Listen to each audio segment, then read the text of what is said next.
12th science subject biology.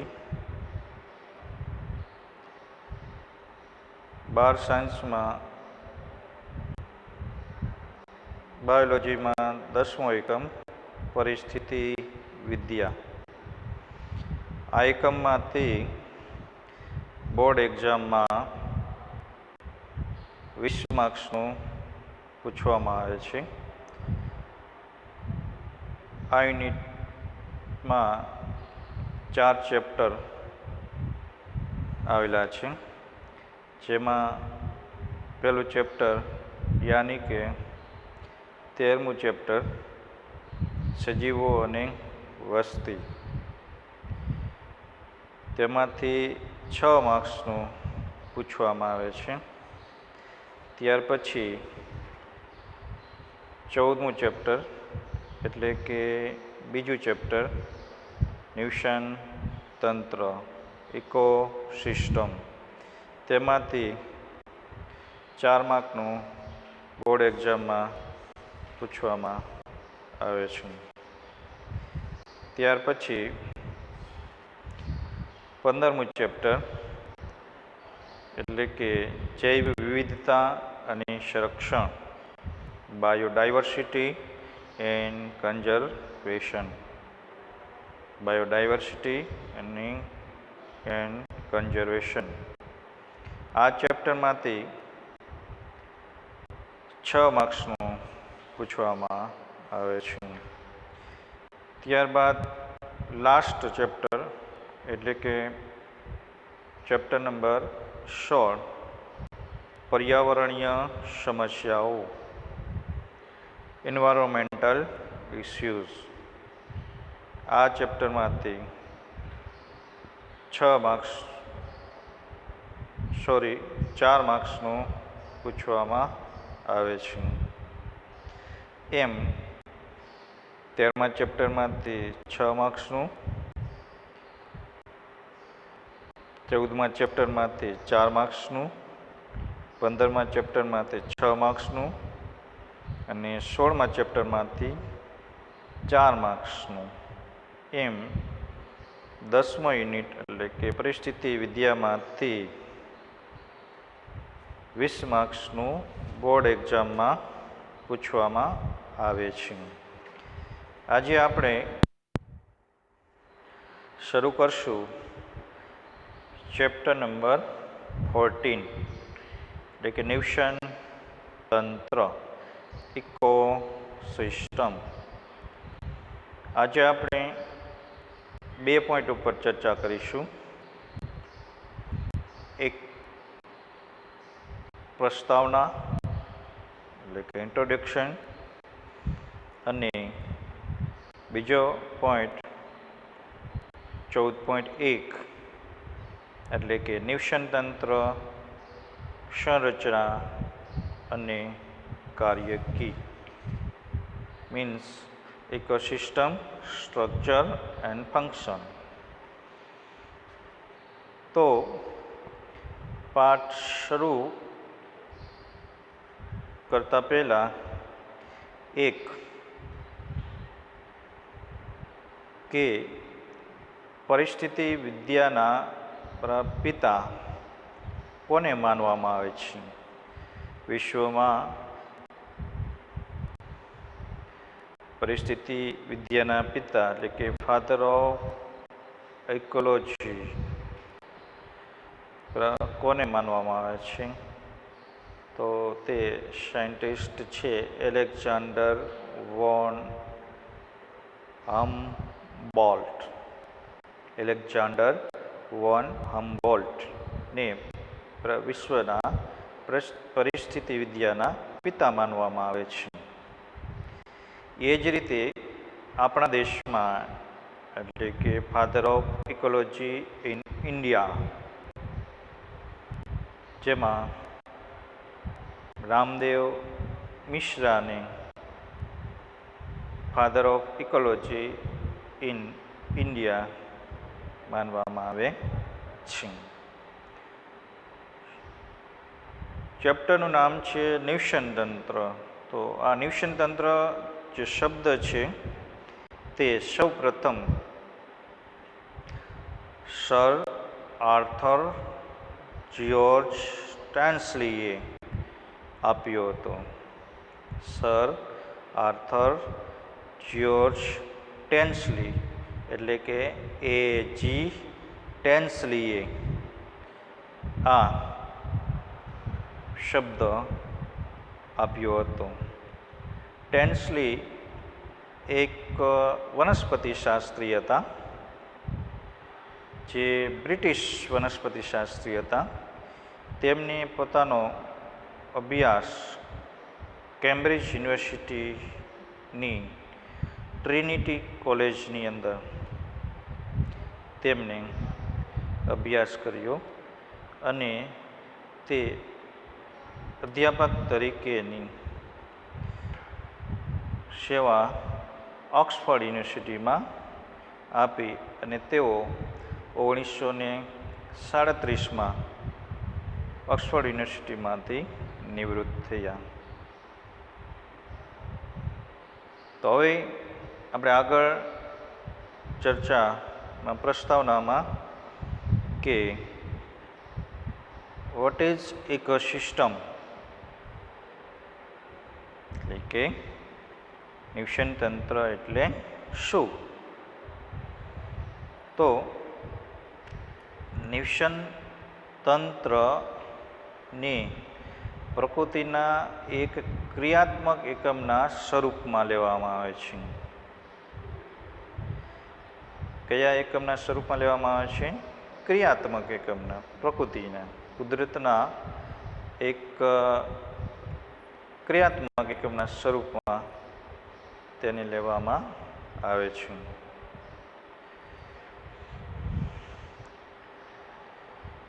કે જ્યાં સજીવો એકબીજા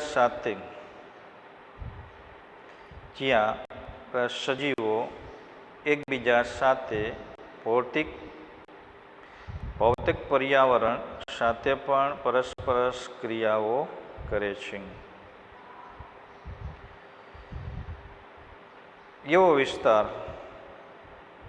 કે જેમાં રહેલા જે સજીવો છે તે અન્ય સજીવો સાથે તેમજ તેમની આસપાસનું જે ફિઝિકલ એન્વાયરમેન્ટલ છે, મીન્સ ભૌતિક પર્યાવરણ છે, તેમની સાથે તે પરસ્પર ક્રિયાઓ કરે છે.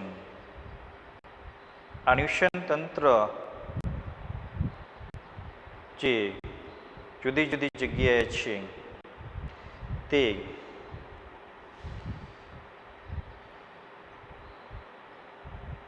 તે આકાર તેમજ કદની બાબતમાં તે વિવિધતા ધરાવે છે. તે એક નાના કદ એટલે કે પાણીના ખાબોચિયાથી એટલે કે તેનાથી મોટું તળાવથી લઈ અને વિશાળ જંગલ કે મહાસાગરો સુધીના તેમના કદ હોઈ શકે છે. ઘણા પરિસ્થિતિવિદો છે એટલે કે ઇકોલોજિસ્ટ એવું માને છે કે સમગ્ર જીવાવરણને એક વૈશ્વિક નિવસન તંત્ર તરીકે લઈ શકાય.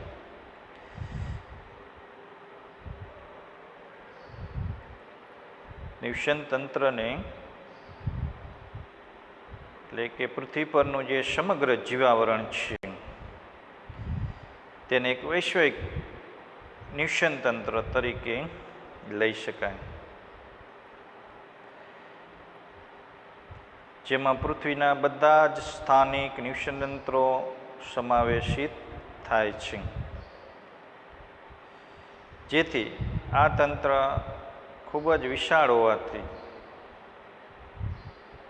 પૃથ્વી પરનું જે સમગ્ર જીવાવરણ જે છે તેને એક વૈશ્વિક નિવસન તંત્ર તરીકે આપણે લઈએ તો તેનો અભ્યાસ એકસાથે કરવો જટિલ છે. આથી અભ્યાસની અનુકૂળતા માટે તેને બે આધારભૂત કક્ષાઓમાં વિભાજિત કરવામાં આવે છે. આમ આપણે જોઈએ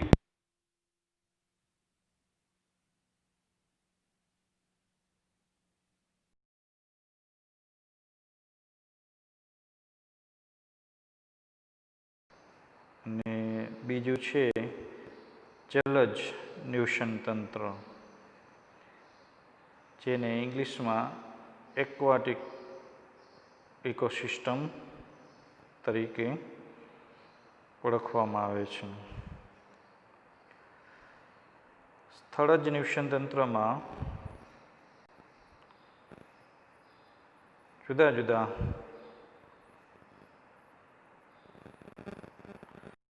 પ્રકાર 3 છે, જેમ કે જંગલનું નિવસન તંત્ર, તૃણભૂમિનું નિવસન તંત્ર અને રણ પ્રદેશનું નિવસન તંત્ર. જંગલના નિવસન તંત્રને ફોરેસ્ટ ઇકોસિસ્ટમ કહેવામાં આવે, તૃણભૂમિને ગ્રાસલેન્ડ ઇકોસિસ્ટમ ને રણના નિવસન તંત્રને ડિઝર્ટ ઇકોસિસ્ટમ તરીકે ઓળખવામાં આવે છે. વાત રહી હવે જલજ નિવસન તંત્રની, તો તેમાં તળાવનું નિવસન તંત્ર, તેનાથી મોટું સરોવરનું નિવસન તંત્ર, તેમજ જલપલ્વિત ભૂમિ એટલે કે વેટલેન્ડ એટલે કે ભેજયુક્ત જે ભૂમિ છે તેના નિવસન તંત્રને જલપલ્વિત ભૂમિનું નિવસન તંત્ર કહેવામાં આવે છે. તેમજ નદીનું નિવસન તંત્ર અને વેલાંતમુખી એસ્ચ્યુરી નિવસન તંત્ર તરીકે ઓળખવામાં આવે છે. વેલાંતમુખી નિવસન તંત્ર એટલે કે સમુદ્રમાં જે નદીઓ મળતી હોય છે તે નદીઓનો જે સમુદ્રમાં મળતો જે ભાગ છે તેને વેલાંતમુખી નિવસન તંત્ર તરીકે લેવામાં આવે છે. આ ઉપરાંત માનવ સર્જિત નિવસન તંત્રો એટલે કે કૃત્રિમ નિવસન તંત્રો. તો માનવ સર્જિત જે નિવસન તંત્રો છે તેમાં અહીંયા એનસીઆરટીમાં 2 ઉદાહરણો આપણને આપેલા છે. કૃષિ ક્ષેત્રો એટલે કે ક્રોપ ફિલ્ડ્સ, ખેડૂતો પોતાની જમીનોમાં પાકનો ઉછેર જે કરે છે તેને કૃષિ ક્ષેત્રોનું નિવસન તંત્ર કહેવામાં આવે છે. એટલે કે એક પ્રકારનું કૃત્રિમ એટલે કે માનવ સર્જિત નિવસન તંત્ર છે. તેમજ માછલીઘર, જે આપણે ઘણી જગ્યાએ રિસેપ્શન કે કોઈના ઘરે જે માછલીઘર આપણે જોઈએ છીએ તે પણ એક માનવ સર્જિત માછલીઓ માટેનું નિવસન તંત્ર બનાવેલું હોય છે. જે બંને કૃત્રિમ નિવસન તંત્રોના પ્રકાર છે. આપણે સૌથી પહેલાં નિવસન તંત્રની રચનાને જોઈશું કે તેની રચનામાં રહેલા જે ઘટકો છે તે કઈ રીતે કાર્ય કરે છે. તો નિવસન તંત્રમાં મુખ્ય ઉર્જા માટે 3 ઘટનાઓ બને છે. એક તો ઉર્જાનો પ્રવેશ, જેને ઉત્પાદકતા તરીકે લેવામાં આવે છે, જે કાર્ય ઉત્પાદકો દ્વારા થાય છે. ત્યારબાદ પ્રવેશ પામેલી ઉર્જાનું પોષક સ્તરોમાં સ્થાનાંતર એટલે કે ઉર્જાનું સ્થાનાંતર. તો ઉર્જાનું સ્થાનાંતર છે તે આહાર શૃંખલા અથવા આહારજાળ તેમજ પોષક ચક્રીયકરણ દ્વારા થાય છે. તો નિશ્વસન તંત્રમાં જે દાખલ થયેલી ઉર્જાનું જે સ્થાનાંતર થાય છે, અંતે આ રહેલી જે ઉર્જા છે તેનો નિકાલ થાય છે, જે વિઘટન તથા ઉર્જા વ્યય જેવી બે ઘટનાઓથી તેનો નિકાલ થાય છે. આ સાથે સાથે આપણે ચક્રો એટલે કે સાયકલ્સ, જે પોષક દ્રવ્યોની નિશ્વસન તંત્રમાં સાયકલ ચાલતી હોય છે. પછી શૃંખલાઓ નીચલા પોષક સ્તરોથી ઉપલા પોષક સ્તરો એ આહાર માટેની એક કડી રચાય છે, જેને શૃંખલાઓ કહેવામાં આવે છે. આ ઉપરાંત આહાર ઝાડ એટલે કે એક નિશ્વસન તંત્રના સજીવો બીજા નિશ્વસન તંત્રના સજીવો પર પોષણ માટે સંકળાયેલા હોય અને એક જાળાની રચના કરે, જેને આહાર ઝાડ તરીકે લેવામાં આવે છે. તો અહીં ચક્રો, શૃંખલાઓ, આહાર ઝાડના સંબંધોને પણ જોઈશું કે જે તંત્ર અને તેના આંતરસંબંધો અંતર્ગત એટલે કે ઇન્ટર રિલેશનશિપ આ ઉર્જા પ્રવાહોના પરિણામ સ્વરૂપે સર્જન પામ્યા છે. તો આ સજીવો વચ્ચેના જે આંતરસંબંધો છે તે આ ઉર્જા પ્રવાહોના પરિણામ સ્વરૂપે સજીવો વચ્ચે પોષણ સંબંધિત આંતરસંબંધો સર્જન પામ્યા છે.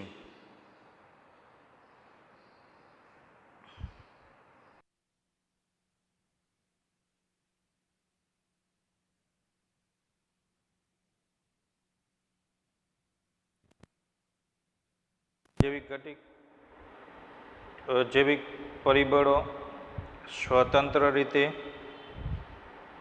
એકબીજાને તથા પરિસરને તે પ્રભાવિત કરે છે.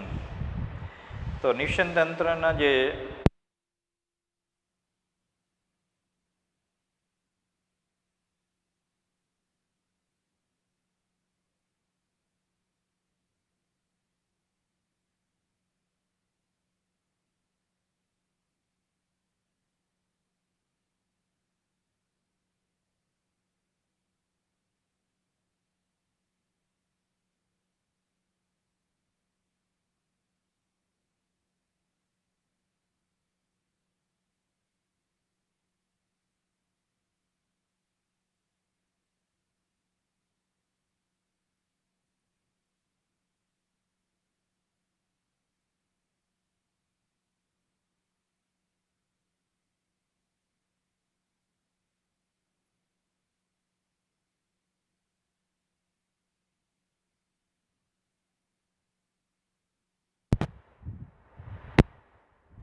તેમાં સૂક્ષ્મજીવો,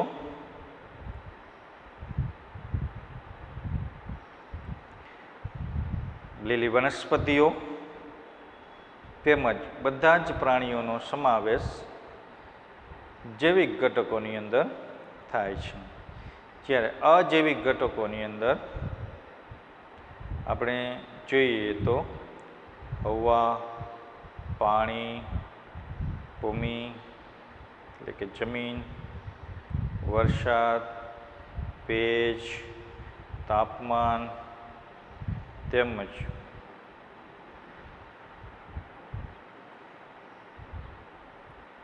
સૌર ઉર્જા વગેરેને આપણે એક અજૈવિક ઘટકો તરીકે આપણે લઈ શકીએ. જૈવિક અને અજૈવિક ઘટકોની વચ્ચે આંતરક્રિયાઓના પરિણામ સ્વરૂપે એક ભૌતિક પરિસરની રચના વિકાસ પામે છે. તે વિસ્તારોની અંદર રહેતા સજીવો વચ્ચે અને તે વિસ્તારમાં રહેલા અજૈવિક ઘટકો વચ્ચે આંતરક્રિયાઓ થઈ અને જેના પરિણામ સ્વરૂપે ભૌતિક પરિસરની રચનાનો વિકાસ થાય છે, જેને નિવસનતંત્ર તરીકે ઓળખવામાં આવે છે. અને આ ભૌતિક પરિસરની રચનાનો વિકાસ કરવો એ દરેક નિવસનતંત્રની લાક્ષણિકતા છે. એક નિવસનતંત્રની વનસ્પતિ અને પ્રાણીઓની જાતિઓની ઓળખ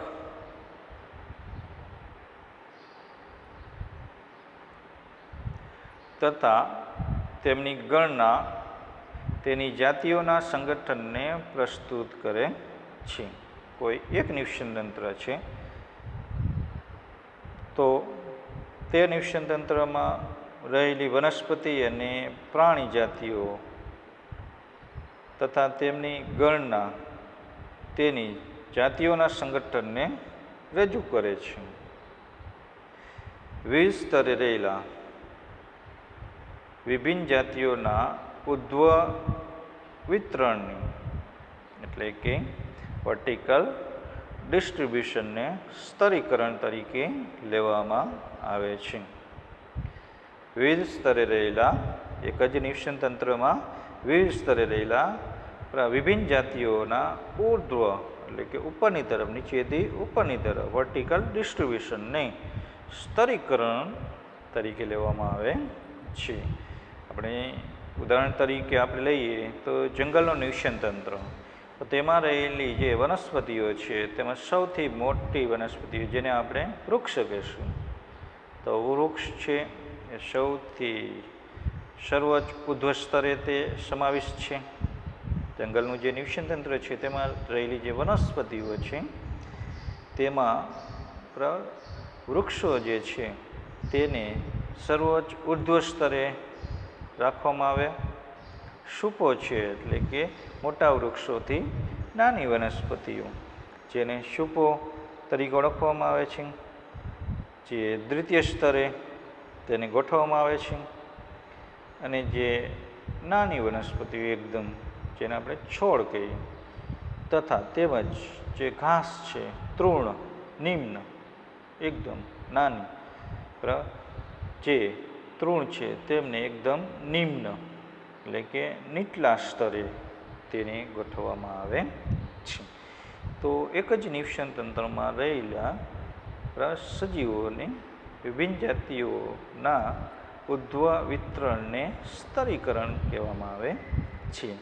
તો ઉદાહરણ તરીકે આપણે અહીંયા જંગલમાં રહેલી વનસ્પતિઓનું સ્તરીકરણમાં જોયું તો સૌથી નીચે છોડ અને ઘાસ, એનાથી ઉપલા સ્તરે શુપો, તેનાથી ઉપરના સૌથી સર્વોચ્ચ ઉદ્ધવ સ્તરે વૃક્ષોને રાખવામાં આવે છે. જ્યારે તમે નીચેના મુદ્દાઓને ધ્યાનમાં લો ત્યારે નિવસનતંત્રના બધા જ ઘટકો કાર્યશીલ દેખાય છે. નીચેના જે મુદ્દાઓ છે ઉત્પાદકતા મીન્સ પ્રોડક્ટિવિટી, વિઘટન, ડિકમ્પોઝિશન, ઉર્જા પ્રવાહ એટલે કે શક્તિ પ્રવાહ, દેટ મીન્સ એનર્જી ફ્લો, અને પોષક ચક્ર, ન્યુટ્રિન્ટ સાયકલિંગ, આ ચાર જે મુદ્દાઓને જો તમે ધ્યાનમાં લેવામાં આવે તો નિવસનતંત્રના બધા જ ઘટકો એમાં કાર્યશીલ દેખાય છે. આ ચારેય મુદ્દામાં નિવસનતંત્રના બધા જ ઘટકો જે છે જૈવિક અને અજૈવિક એ બધા કાર્યશીલ રહે છે. આ ચારેય મુદ્દાઓને આપણે સમજવા માટે એક જલજ નિવસનતંત્રનું આપણે નાનું ઉદાહરણ લઈએ, જેની મદદથી આપણે એક વિશાળ જલજ નિવસનતંત્રને પણ સમજી શકશું. તો એક જલદ નિવસન તંત્રની પ્રકૃતિને સમજવા ચાલો આપણે એક નાના તળાવનું ઉદાહરણ લઈએ. આ એક સ્પષ્ટ એટલે કે નજરે બરાબર જોવા મળતું સ્વયં એટલે પોતાની રીતે સેલ્ફ સ્થાયી સસ્ટાઇનેબલ એકમ યુનિટ એટલે કે પોતાની રીતે સ્થાયીપણું ધરાવતું એક એકમ છે. અપેક્ષિત રીતે તે એક સરળ ઉદાહરણ છે. જલદ નિવસન તંત્રનું કાર્યકી સમજવા માટે તળાવનું નિવસન તંત્રનું આપણે ઉદાહરણ લઈએ તો એ આપણા માટે એક સરળ ઉદાહરણ છે. પરંતુ આ સરળ ઉદાહરણ તો છે, પણ તેના કાર્યને આધારે આપણે વિશાળ જલદ નિવસન તંત્રને પણ આપણે સમજી શકીએ છીએ. એક જલદ નિવસન તંત્રમાં થતી જટિલ આંતરક્રિયાઓની સમજ પણ આ એક તળાવનું નિવસન તંત્ર આપે છે. તળાવ એ છીછરા પાણીનું સંગ્રહ સ્થાન છે, એટલે કે શેલો વોટર. તળાવ છે એ ખૂબ ઊંડું હોતું નથી. તળાવથી વધુ ક્ષમતા સરોવરોની અંદર હોય છે. તો તળાવ એ એક છીછરા પાણીનું સંગ્રહ સ્થાન છે કે જેમાં ઉપર જણાવેલા નિવસન તંત્રના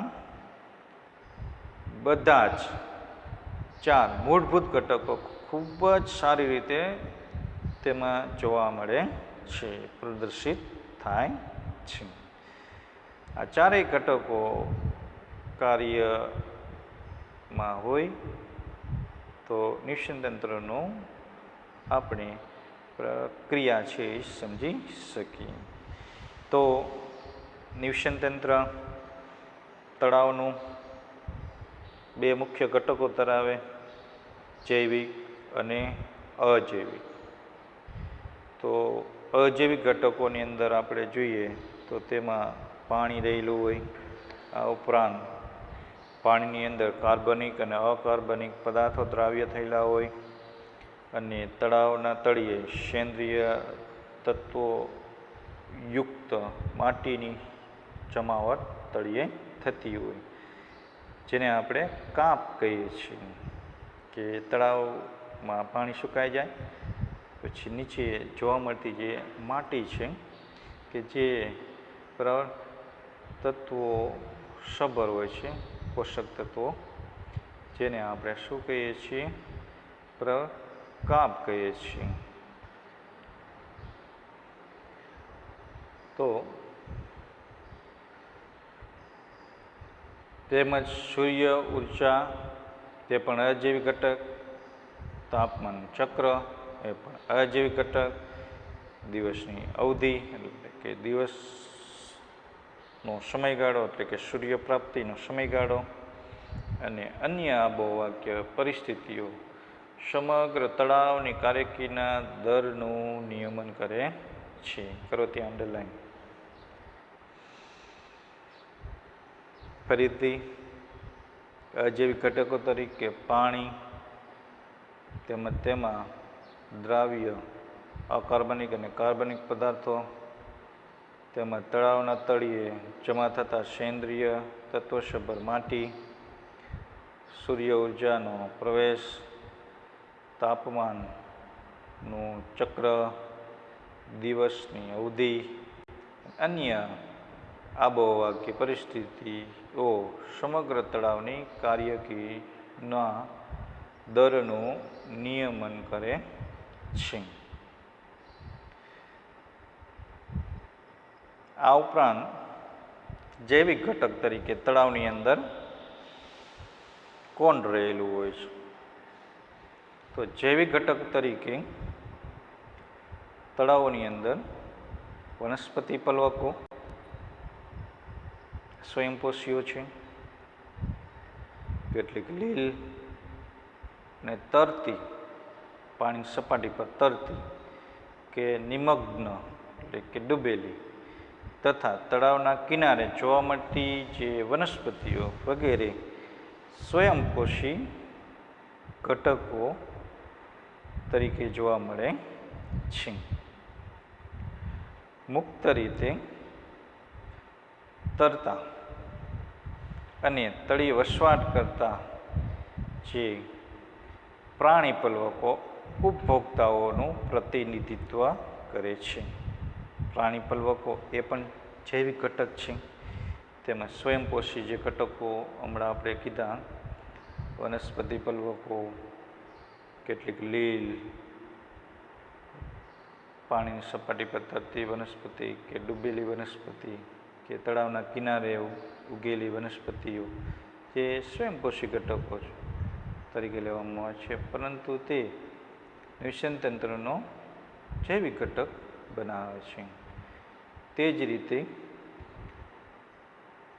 તળાવમાં મુક્ત રીતે તરતા અને તળિયે વસવાટ કરતા જે પ્રાણીપલ્વકો ઉપભોક્તાઓનું પ્રતિનિધિત્વ એટલે કે નેતૃત્વ કરે છે. ફૂગ, બેક્ટેરિયા અને કસાધારીઓ જે વિઘટકો છે. અંડરલાઈન કરો, ત્યાં વેરી મોસ્ટ આઈએમપી. ફૂગ, બેક્ટેરિયા અને કસાધારીઓ વિઘટકો તરીકેનું કાર્ય કરે છે.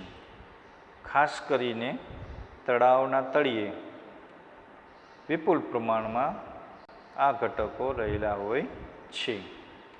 આ તંત્ર કોઈ પણ નિવસન તંત્રના કે સમગ્ર જીવાવરણના બધા જ કાર્યો રજૂ કરે છે.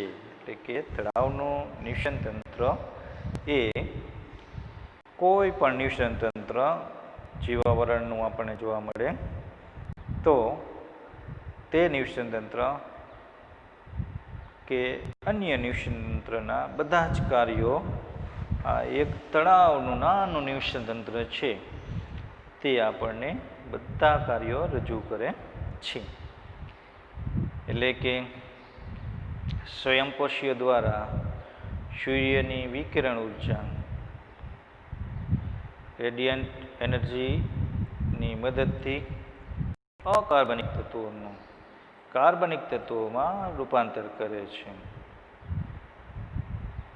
તો સ્વયંપોષીઓ છે સૌર ઉર્જાનું શોષણ કરે અને તે અકાર્બનિક તત્વો એટલે કે મૂળ દ્વારા શોષેલા તેમજ વાતાવરણમાંથી પર્ણરંધ્ર મારફત કે પ્રકાંડ દ્વારા મેળવેલા કાર્બન ડાયોક્સાઇડનું તે કાર્બનિક પદાર્થોમાં તત્વોમાં રૂપાંતર કરે છે. વિષમપોષીઓ દ્વારા સ્વયંપોષીઓનો ઉપભોગ એટલે કે તેમનો ભક્ષણ કે તેમને ખાય છે. વિષમપોષીઓ સ્વયંપોષીઓને ખાય છે. ત્યારબાદ મૃત કાર્બનિક ઘટકોનું વિઘટન એટલે કે સ્વયંપોષીઓ અને વિષમપોષીઓ જ્યારે મૃત્યુ પામે છે ત્યારે તેમના શરીરના બંધારણમાં રહેલા જટિલ કાર્બનિક જે પદાર્થો છે તેમનું વિઘટન, ડિકમ્પોઝિશન અને ખનિજીકરણ, મિનરલાઇઝેશન વિઘટકો કરી આ ઘટકોને ભૂમિમાં મુક્ત કરે છે અને સ્વયંપોષીઓ દ્વારા તેમનો પુનઃ ઉપયોગ માટે તેઓને પાછા મુક્ત કરવા આ ઘટનાઓનું વારંવાર પુનરાવર્તન થયા કરે છે. ઉચ્ચ પોષક સ્તરો તરફની ઉર્જાનું એક માર્ગી વહન એટલે કે નીચલા પોષક સ્તરેથી ઉત્પાદકોથી ઉપભોગીઓથી વિઘટકો એમ ઉચ્ચ કક્ષાએ ઉર્જાનું વહન એકમાર્ગી હોય છે. મોસ્ટ એમપી નિવસન તંત્રમાં ઉર્જાનું વહન કેવું હોય છે? તો એકમાર્ગી હોય છે. ને આ એક પોષક સ્તરેથી બીજા પોષક સ્તરે ઉર્જાના વહન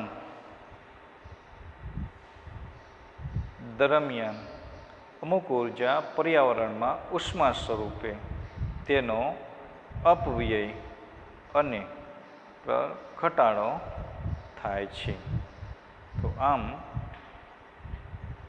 નિવસન તંત્રમાં સ્વયંપોષીઓમાંથી ઉપભોગીઓમાં અને વિઘટકો એમ નીચેથી ઉપલા સ્તરે ઉર્જા ઘટતી જાય છે. ઉર્જાનું વહન નિવસન તંત્રમાં એકમાર્ગી હોય છે. ચાલો મિત્રો, આજે આપણે ચેપ્ટર નંબર 14માં અહીંયા સુધી આપણે ભણીશું. નેક્સ્ટ ડે એટલે કે નેક્સ્ટ પીરિયડમાં આપણે પ્રોડક્ટિવિટી વિશે ચર્ચા કરીશું. તો આજનો વિડીયો જે છે તે વિદ્યાર્થીઓએ